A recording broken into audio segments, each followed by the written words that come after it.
We beseech you to behold with your abundant favor us, your servants, whom you have called to the performance of important trusts in these islands.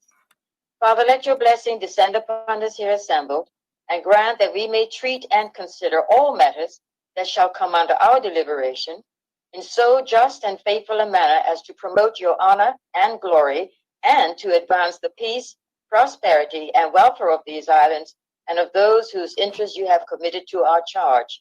And this we beg in the name of Jesus Christ. Amen. May the grace of our Lord Jesus Christ and the love of God and the fellowship of the Holy Spirit be with us all evermore. Amen. Item number 2, the minutes of 24th of June, 2020. Senator Jardine, you have the floor. Madam President, good morning. Good morning. Madam President, I move that the minutes of the meeting of Wednesday, the 24th of June, 2020 be taken as read. Is there any objection to that motion? Yes, Madam President. Madam Yes. President, I have 3 corrections. Senator Campbell? That's correct. Yes. What are your corrections? At the top right-hand column of page number 5, under my comments, the amount contributed by the Bank of Bermuda Foundation should be $100,000. It's missing a 0. The name of the young lady Ehrman should be Michaela, Mikaela. It's written as Sheila. And Macau Roberts, his name should be spelled M lowercase c, uppercase C-A-L. Is that it? That's it. No corrections? Thank you. Those corrections will be made. Senator Jardine. Madam President, I move that the minutes of the meeting of Wednesday, the 24th June, 2020, with the corrections as we have just discussed and approved, be confirmed as a correct record of that meeting. Is there any objection to that motion? No objection. Thank you, Senator Jardine. The corrections will be made. Thank you, Madam President. Item number 3, messages.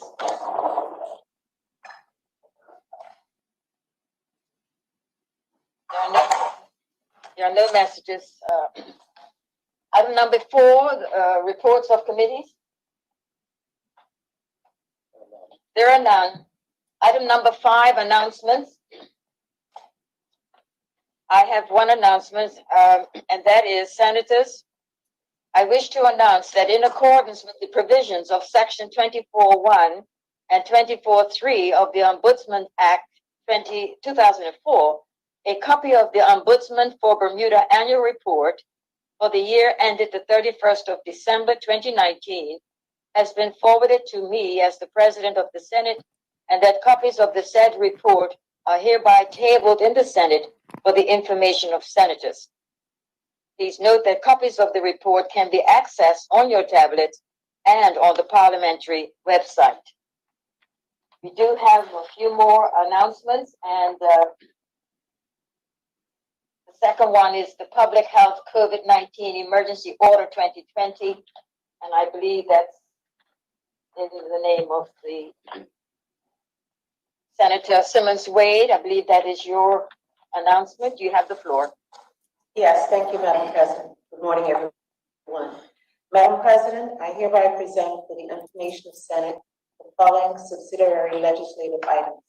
The Public Health COVID-19 Emergency Order 2020, as made by the Minister of Health after consultation with the Chief Medical Officer under the provision of Section 107A of the Public Health Act 1949, and the Public Health COVID-19 Emergency Powers Regulation 2020, as made by His Excellency the Governor on the advice of the Minister of Health and under the provisions of Section 107B of the Public Health Act. Thank you, Madam President. Thank you, Senator Simmons Wade. The next announcement is in the name of Senator Campbell. You have the floor. Thank you, Madam President. Madam President, I hereby present for the information of Senate the following items. the Public Treasury Administration and Payments Temporary Unemployment Benefit Amendment Number 2 Regulations 2020 as made by the Minister of Finance under the provisions of Section 33 of the Public Treasury Administration and Payments Act 1969. The Customs Duty Bermuda Tourism Authority Remission Amendment Order 2020 as made by the Minister of Finance under the provisions of Section 2 of the Customs Duty Special Remissions Act 1951 and the Customs Tariff Approved Organizations Amendment Notice 2020 is made by the Minister of Finance under the provisions of Customs Procedure Code 4140 of the Fifth Schedule to the Customs Tariff Act 1970. Madam President, copies of these items may be accessible on Senator Stebbins or on the Parliament website. Thank you, Madam President. Thank you, Senator Campbell. Senators, I would like you all to put on your video cameras, please. See you all. Item number 6 on our orders of the day, and the notices of motion, and we have the casino gaming, casino fees amendment regulations, and that's in the name of Senator Simmons Wade. You have the floor.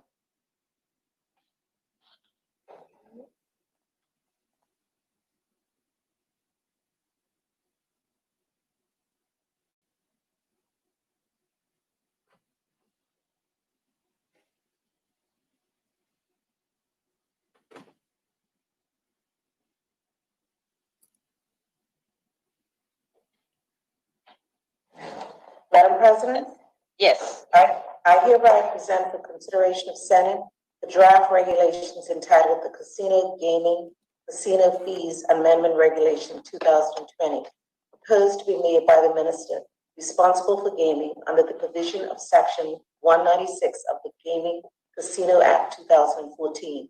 I give notice that at a later point in the meeting, I will move that the said draft regulations be approved. Thank you, Madam President. Thank you, Senator Simmons Wade. Item number 7, petitions, there are none. Item number 8, statements. We have a few statements. The first one being the proposed Riddles Bay redevelopment, and that is the name of Senator Anthony Richardson. You have the floor. Good morning, Madam President, to you and to fellow senators and those in the listening audience. Madam President, I thought it was appropriate to bring this statement today because it does demonstrate the opportunity going forward for some additional development in Bermuda, which obviously will enhance to some degree, our economic activity. So, Madam President, last week, the Minister of Home Affairs laid the Special Development Order titled the Riddles Bay Warwick Parish Special Development Order 2020 SDO. And I'm pleased to take the opportunity to provide the public with further information on the merits of this STO and further relevant background information. Madam President, Section 15 of the Development and Planning Act 1974 allows the Minister, by way of order, to grant planning permission. The Riddles Bay Order will grant subdivision approval for 2 distinct purposes: residential development and conservation lots. Specifically, a total of 18 vacant residential lots will be approved, each to be developed with a detached house, and additionally, 2 significantly sized vacant conservation lots will be approved to be comprehensively planted and restored, which will provide a number of environmental and public benefits. Such benefits are to include the reestablishment of diverse native and endemic ecosystems, as well as opportunities for passive recreational use. Madam President, it is imperative to inform the public that the Riddles Bay Golf Course was once retained only for the use of a certain segment of the community. With this scheme, I am most pleased that this land will now become publicly accessible to the entire community, a total of 64 acres for the general public to enjoy for generations to come. Madam President, the land subject of this order is primarily zoned recreation. It is important to note that the zoning of recreation, as per the draft Bermuda Plan 2018, permits recreational forms of development to support recreational activities.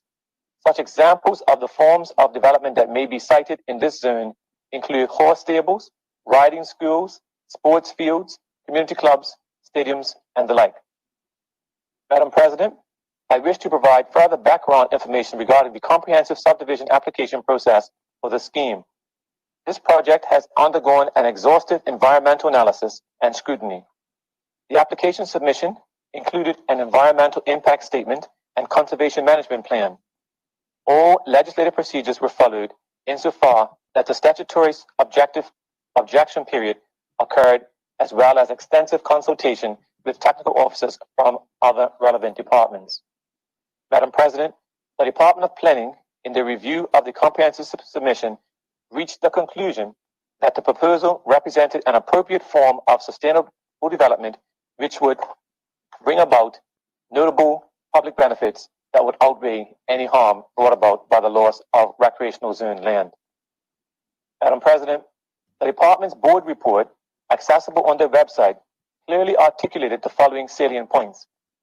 The Development Applications Board, the DAB, did not have the discretion to approve the application given the subdivision of land for residential lots is not permitted within a recreational zoning as per the draft Bermuda Plan 2018. Given the inability for the DAB to approve, coupled with the position of the department that the application represented a scheme of national significance and importance, it therefore warranted a special development order. Madam President, following the DAB's decision, the minister took the advice of the department to consider this scheme as an SDO, which would allow for transparency and debate in both houses of the legislature. An appeal to the subdivision application would have required a single decision by the minister, which would not have had the same level of public scrutiny as an SDO process. Madam President, the order comprises precise conditions to require and ensure the following: to afford the necessary planning assessment for each residential development through the requirement of individual planning applications to be submitted to the Department of Planning. These applications will each be assessed on their own merits, be subject to the statutory 14-day advertisement period, and subsequent approval by the DAB. Implementation of a conservation management plan for the planting and restoration works to be carried out for the new conservation areas. The implementation of this plan includes the requirement for inspections to be undertaken at various phases during the residential construction process. Mr. Speaker, I conclude by reiterating the tremendous benefits, both economically and ecologically, that this scheme will bring during these difficult times, as I said in my opening comments, to ensure that there is some additional level of economic activity, and we trust that all trades will benefit from the proposed development. Thank you, Madam President. I believe you have a second statement, which is the social studies curriculum in public schools. You can present your second statement. Okay. Thank you again, Madam President. Thank you. Madam President, every so often, there's a cry from members of the community for the introduction of Black studies or African studies in our schools. It comes as no surprise that with the recent protests at home and abroad over ongoing racial injustices, this perennial cry has resurfaced. In response, Madam President, this morning, I want to share with my colleagues detailed information about the Bermuda and Global Studies strand of the social studies curriculum that is currently taught in our public schools at the primary, middle, and senior school levels. Madam President, we are all aware that the majority of Bermuda's population is of African descent, and it cannot be denied that the journey and struggle of Black Bermudians has defined significant aspects of this island's history. It is therefore appropriate that I provide Senate colleagues and the country with information pertaining to the social studies curriculum in our public schools, and particularly the strand which focuses on Bermuda and global studies. Let me emphasize that the work carried out by the Department of Education, inclusive of curriculum, is guided by the Plan 2022, the Strategic Plan for Public School Education.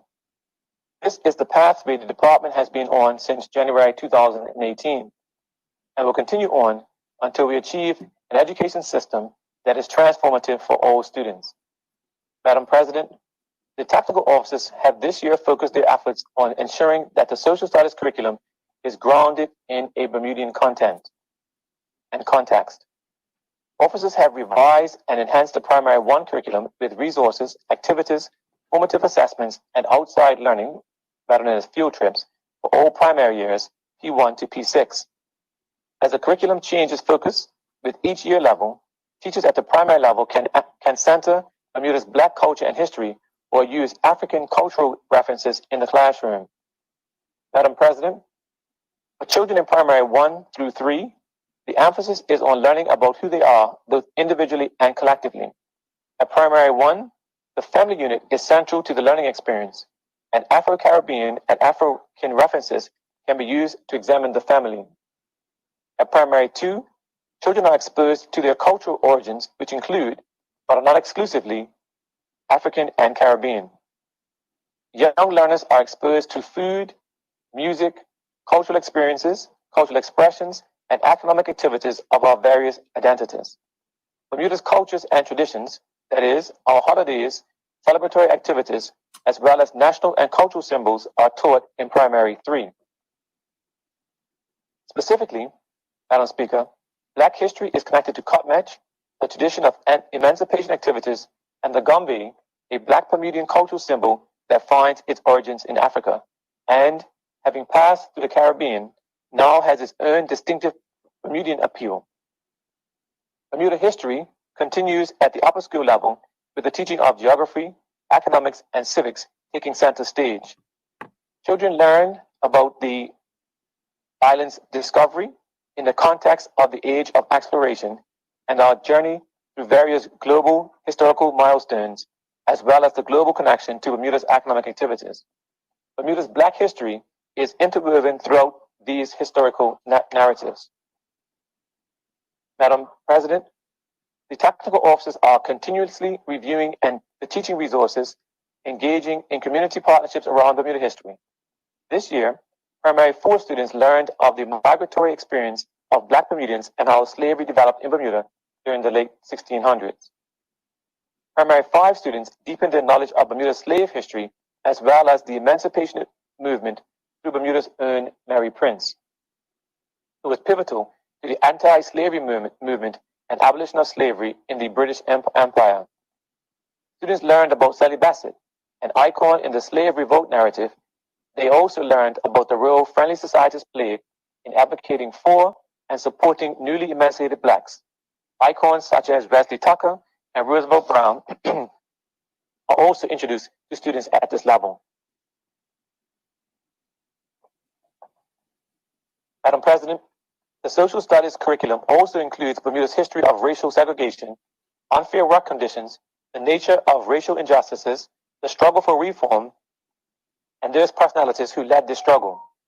Hence, in primary 6, the students learn of personalities and activists such as the Progressive Group, Dr. E.F. Gordon, Dr. Barbara Ball, Dame Lewis Brown Evans, Sir John Swan, and their socio-political impact.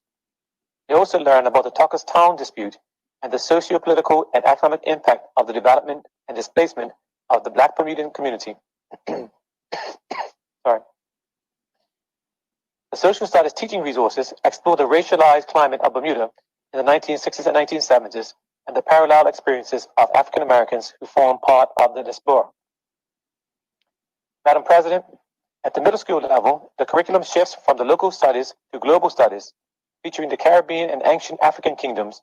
The curriculum during the past school year has seen the addition of Mansa Musa, who predated the transatlantic slave period, and the introduction of the African diaspora heritage trail.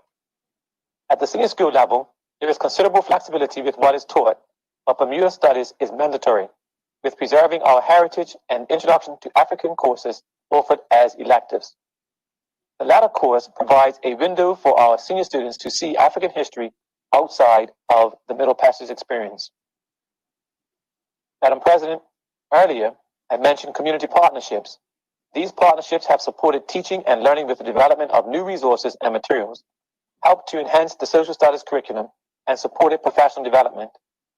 The Bermuda National Trust, for example, produced an interactive history book on Black history and worked with the Department of Education to deliver remote learning to over 350 primary school students on topics such as from shipwreck to settler and from slavery to emancipation. Our partnership with the Bermuda National Museum resulted in the creation of the Transatlantic Slave Trade ebook for middle level 2 teachers and students. The development of a tourism ebook for primary 6 teachers and students, and final editing of the Prudence Rebels Teacher Resource Guide.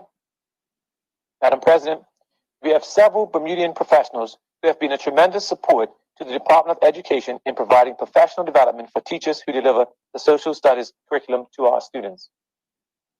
Thus, in closing, Madam President, I would like to acknowledge the professional services of Ms. Melody Van Putten, who delivered the Ashe Professional Development Series for middle school teachers.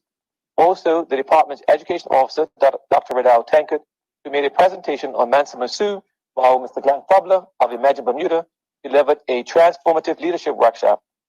Additionally, our middle school teachers further developed and enhanced their Bermudian Black history knowledge base with participation in bus tours organized by Titan Express, highlighting the history of Black female slaves, Sally Bassett and Mary Prince.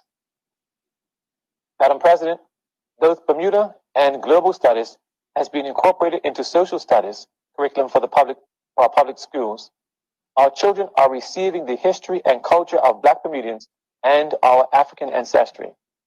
We will continue to review, revise, and enhance the curriculum so that our students have rich, relevant, rigorous, and authentic learning experiences grounded in their history and their heritage. Thank you, Madam President. Thank you, Senator Richardson. The third statement is the National School Survey on Drug Consumption and Health, and that is to be presented by Senator Kathy Simmons, the AG, and the government leader in the Senate. Kathy. Senator Good morning, Simmons. Good morning to you. Madam. Thank you, Madam President. Good morning to fellow senators. Madam President, the Ministry of Legal Affairs through the Department of National Drug Control has completed the 5th implementation of a National School Survey on drug consumption and health among middle and senior school students. This National School Survey was a collaborative effort between the Department of National Drug Control and the Department of Education. The purpose of the survey was to study changes in the use of legal from a certain age and illegal substances, monitor trends in the prevalence and frequency of drug use, seek clarification regarding demand reduction policy and antisocial behaviors, determine changes in the level of risk associated with alcohol, tobacco, and other drug use, and discover the levels of protective factors that help guard against those behaviors. Madam President, the National School Survey was administered during the week of October 7 to 11, 2019, and targeted 3,305 students in grade levels M2 through S4, which is 12 to 18 years, who were attending public, private, and home schools on the island. There were about 83.6% of all students targeted who responded to the survey. Students' participation in the survey was voluntary, but subject to the consent of a parent or guardian. Madam President, after reviewing the report, I am happy to announce that overall alcohol and marijuana use, as well as experimentation of other drugs, has declined since 2015. Current use of substances was most prevalent amongst older students. Current alcohol use for all respondents ranges from a low of 2.2% among M2 students to a high of 27.9% among S2 and S4 students. For marijuana, from a low of 0.7% among M2 students to a high of 17.5% among S3 students. And for cigarettes, from a low of 0.5% among M2 students to a high of 3.9% among S2 and S4 students. For those students greater than 10 years of age, marijuana was reported as the easiest drug to obtain and that they mostly get it from their friends. Madam President, there are apparent differences in the types of substances used by males compared to females.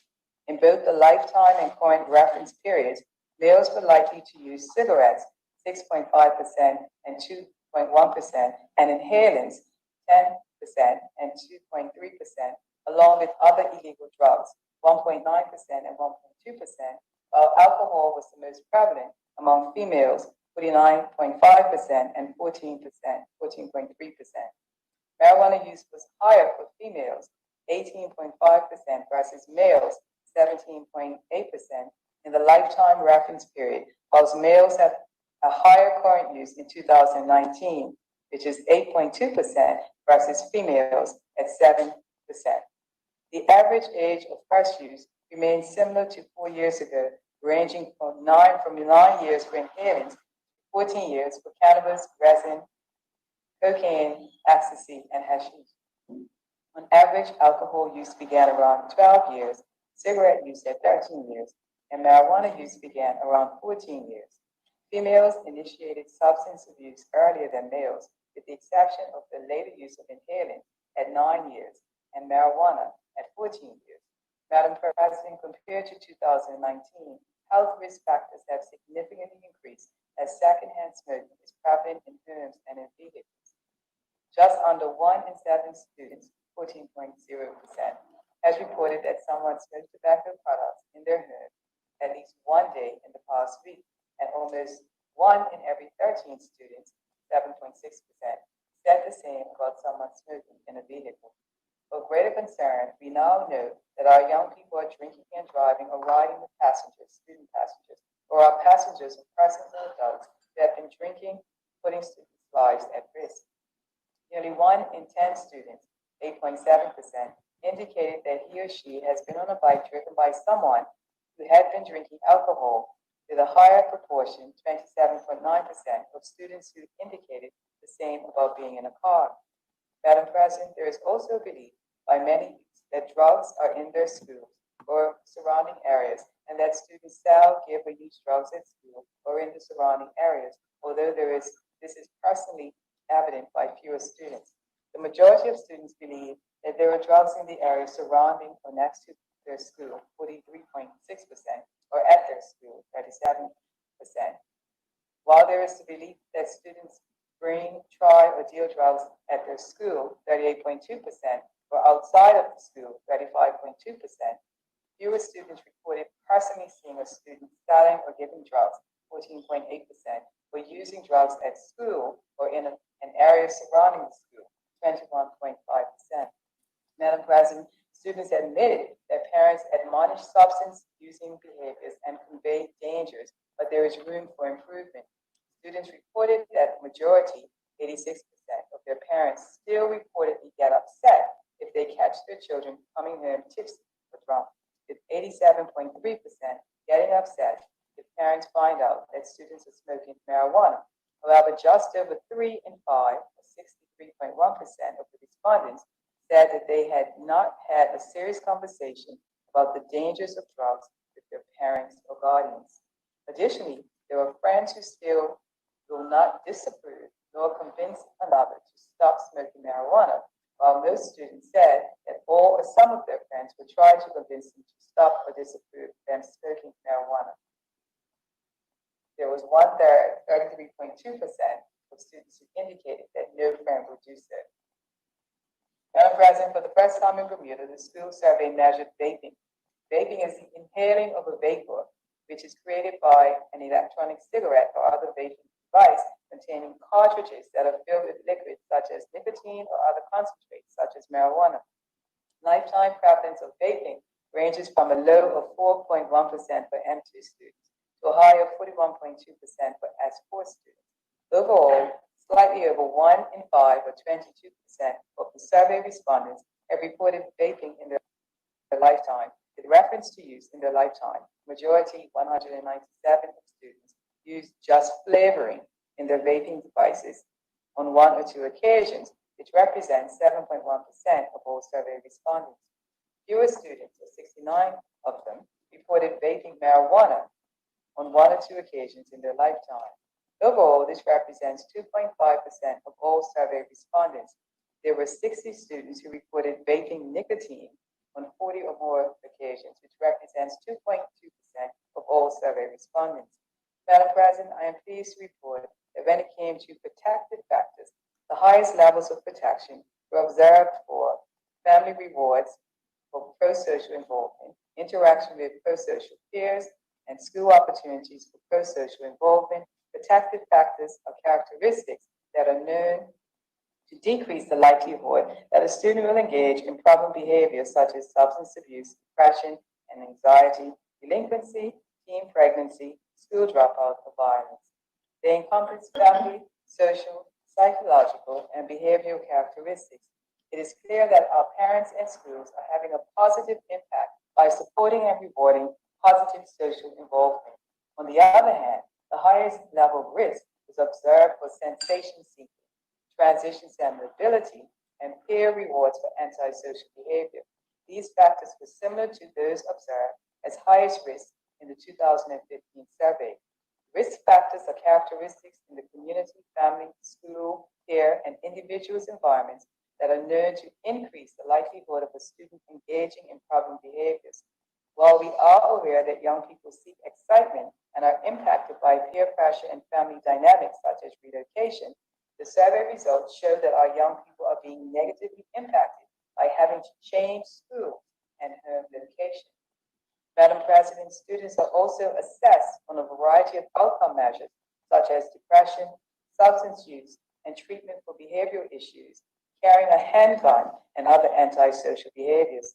Across all grades, the most prevalent of 11 behaviors evaluated were being suspended from school and stolen something worth more than $5. These same factors were reported in 2015 and represent areas that require intervention.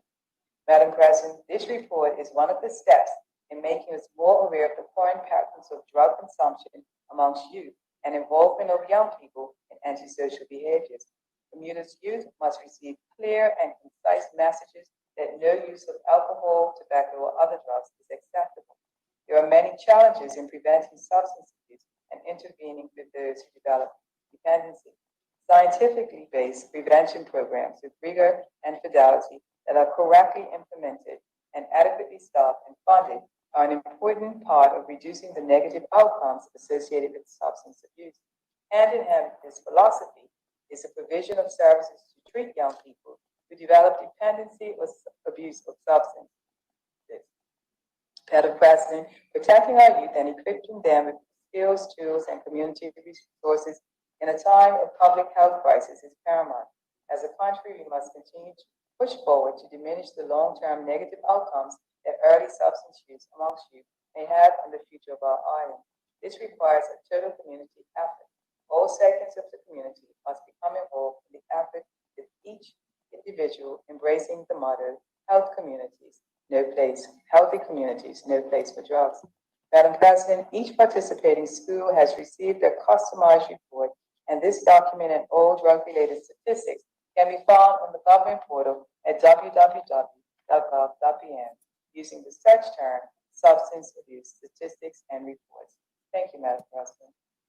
Thank you, Senator Kathy Lynn Simmons, AG and Government Leader in the Senate. I do believe you have a second statement on the program. You have the floor. You can continue. I'm sorry, Madam President, I wish to withdraw that statement for today's session. Thank you, Senator Kathy Lynn Simmons. Then we'll move on to the number 9 in our order of business, the introduction of bills. There are none. Item number 10, the first reading of public bills. The following public bills have been received from the Honorable House of Assembly and are read for the first time. Their titles are respectively, the Company's Ratification of Deferred Returns, Fees and Taxes Amendment Act 2020, the Public Treasury Administration and Payments Amendment Act 2020, and the Employment Amendment Act 2020. Item number 11, the first reading of private bills. There are none. Item number 12 is the question and question period, and this is on the statements that have been presented this morning. And the first statement is on the Riddles Bay, Warwick Parish Special Development. Does any senator wish to ask any questions on this statement? Yes, I would, Madam President. Senator Jones, you have the floor. Good morning to my fellow Senate colleagues, and good morning to the listening audience. My question in regards to this statement would be, was this proposed development applied for under a previous government? And if so, was that application denied, and for what reasons?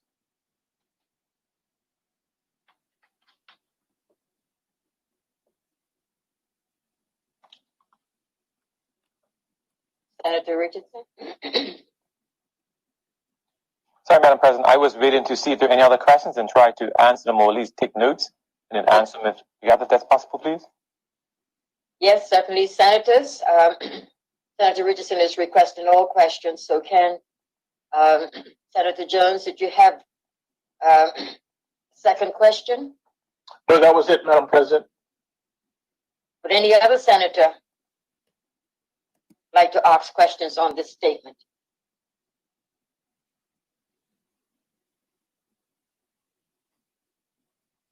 Hearing none. Then it seems, Senator Richardson, that's the only question that a senator has for you. Thank you, Madam President. I'm waiting actually for the response to that question. And so That's if we can, and I'll Yes, give certainly. the answer since right now. Absolutely. You can Thank wait.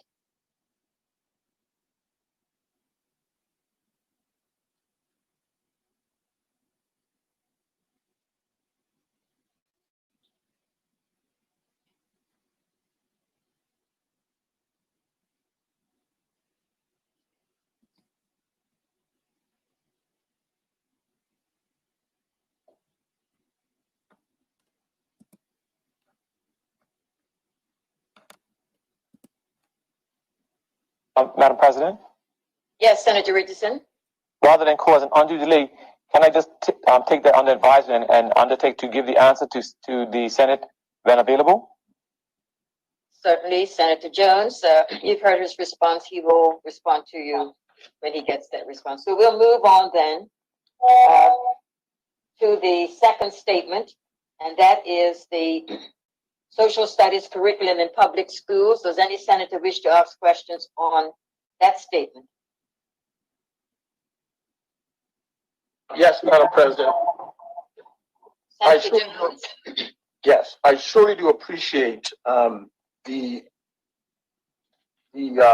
work that the department has desired to put in place for our public schools to get the social studies curriculum in force.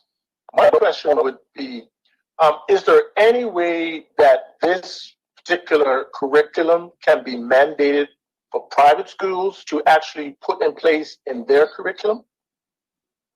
As I believe it's very important for the entire student population, whether public or private, to be exposed to this very important part of our history. Thank you. Senator Richardson.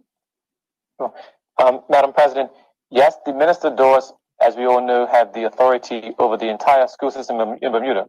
Although very often we tend to think of it as him being responsible only for the public side, to be honest. But in terms of his giving a personal direction for it to be incorporated in the private system, I'll have to speak to him directly before giving a more substantive comment. But I do thank you for that suggestion or comment, Senator Jones. Senator Jones, do you have any other questions? That's it. Thank you, Madam. Would any other senator care to ask questions on this statement?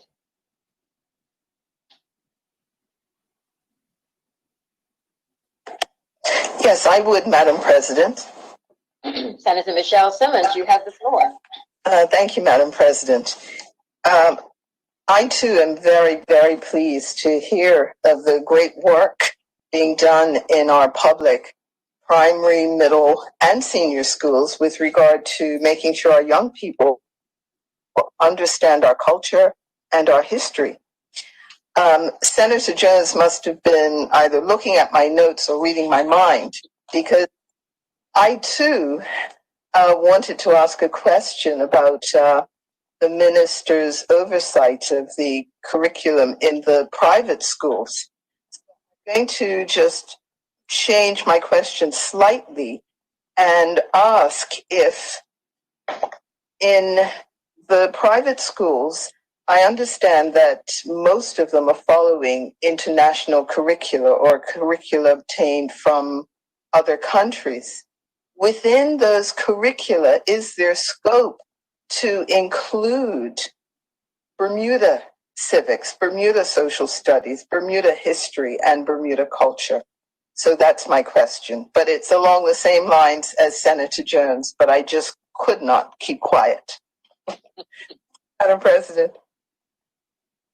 Thank you. Senator Richardson? Madam President, I've taken note and I'll ask the minister himself to provide almost a policy comment in terms of the degree to which he does or believes he should have impact on the private school curriculum, because as Senator Simmons says and Senator Jones, both the questions do tie to that, the degree to which the minister does have the ability to do so and then does act on that ability. So thank you. Mm-hmm. Thank you. Would any other senator care to ask questions on this statement? I would, Madam President.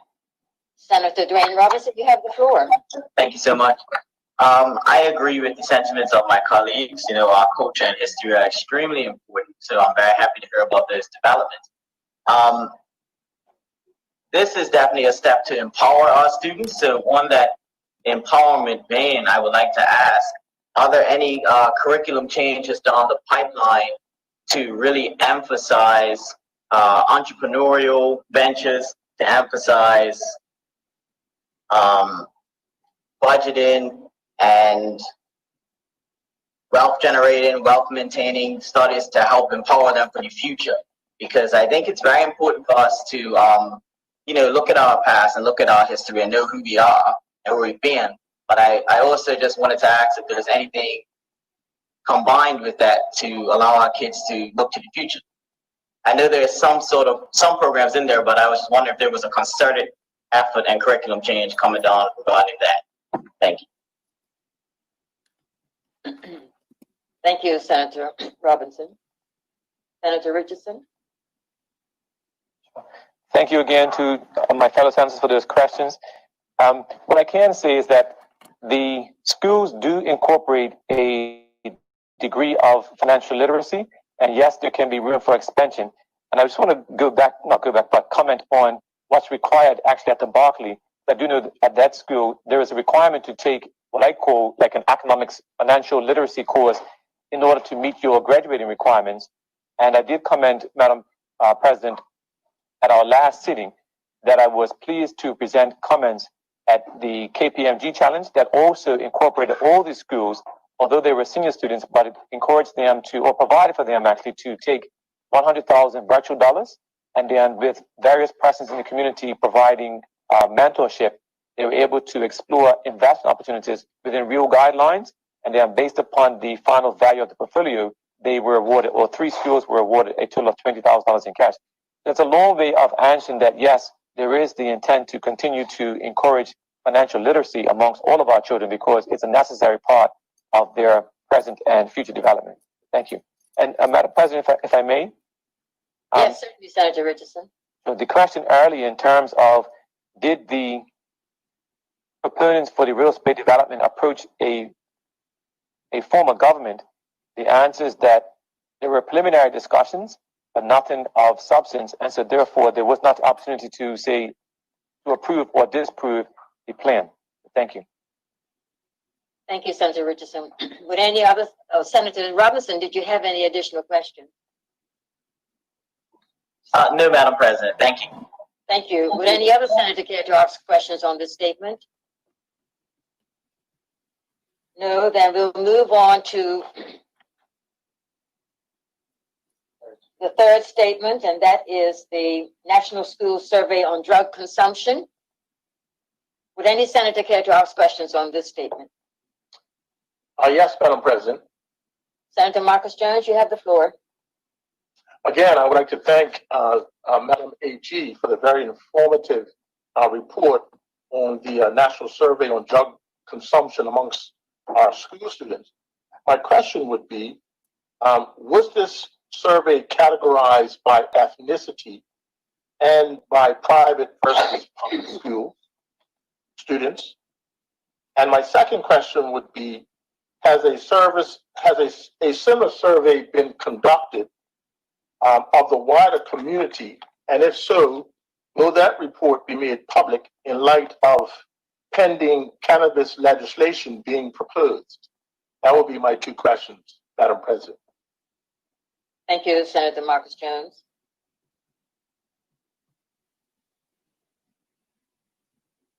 Madam AG. Thank you, Madam President. With regard to whether ethnicity was categorized within the report, I cannot recall that data being captured. But I certainly, it's quite an extensive report, and I invite the senator to have a thorough read in due course. I certainly will have a look myself, but I haven't read it in that detail, and it's not represented here in the information that I imparted today. With regard to the public-private sentiment, the report covers all of the schools, public, private, and home schools.